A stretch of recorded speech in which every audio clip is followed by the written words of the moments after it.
क्या आपको पता है कि टॉय स्टोरी, कार्स और फाइंडिंग नेमो जैसी शानदार फिल्मों को बनाने वाला पिक्सर असल में डिज्नी का ही हिस्सा है। लेकिन डिज्नी और पिक्सर दोनों अलग अलग कंपनी थी। फिर ऐसा क्या हुआ कि ये दोनों एक हो गए? और सबसे बड़ा सवाल, क्या आप आज भी पिक्सर की पहचान डिज्नी से अलग है? चलिए जानते हैं डिज्नी और पिक्सर की पूरी कहानी, यहाँ तक कि उनके बीच हुई दुश्मनी और दोस्ती भी। डिज्नी और पिक्सर एनिमेशन की दुनिया के दो सबसे बड़े नाम हैं। डिज्नी जहाँ अपनी शानदार परियों और प्रिंसेस की कहानियों के लिए फेमस है, वहीं पिक्सर अपनी इमोशनल और रियलिस्टिक कहानियों के लिए जाना जाता है। लेकिन क्या आपको पता है कि पिक्सर कभी डिज्नी का सबसे बड़ा कॉम्पिटिटर हुआ करता था? तो चलिए जानते हैं आज इस वीडियो में। तो चलिए जानते हैं डिज्नी और पिक्सर के शुरुआती दिनों के कैसे शुरू हुए ये। तो सबसे पहले डिज्नी की बात करें, 1923 में वॉल्ट डिज्नी ने इस कंपनी की शुरुआत की और एनिमेशन की दुनिया को एक नई पहचान दी। Snow white 1937, the lion king 1994 और अलादीन 1992 जैसी फिल्मों ने डिज्नी को दुनिया का सबसे बड़ा एनिमेशन स्टूडियो बना दिया।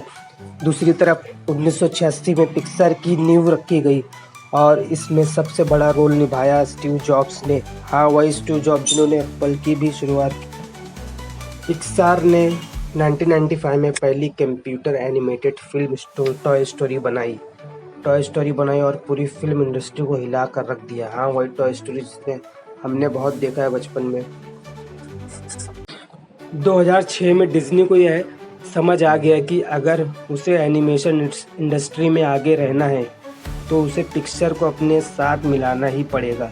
इसलिए डिज्नी ने पिक्सर को $7.4 बिलियन में खरीद लिया। लेकिन शर्त ये थी कि पिक्सर अपनी आज़ादी बरकरार रखेगा और अपनी फिल्मों को उसी तरह बनाएगा जैसे वो बनाना चाहता है, बनाता आया था।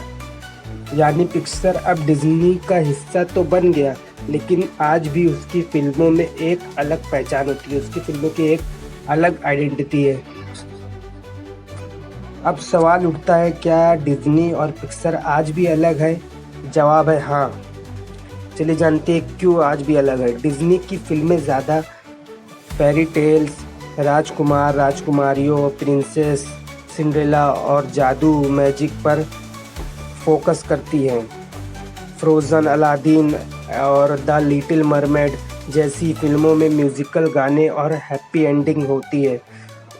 पिक्सर मूवी की फिल्में ज़्यादा इमोशनल और लाइफ लर्निंग वाली होती है। इनसाइड आउट को तो आप सबने देखा ही होगा, इतनी पॉपुलर और फेमस मूवी है ये, और इसे देखना चाहिए, ज़रूर रिकमेंड करूँगा मैं। कोको और अप जैसी फिल्में बच्चों के साथ साथ बड़ों को भी गहराई से सोचने पर मजबूर कर देती है।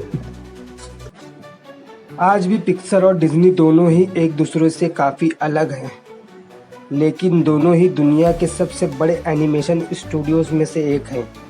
आने वाले सालों में डिज्नी अपनी फिल्मों में नए जादुई कैरेक्टर्स लाएगा, जबकि पिक्सर और भी ज़्यादा इनोवेटिव कहानियाँ लेकर आएगा।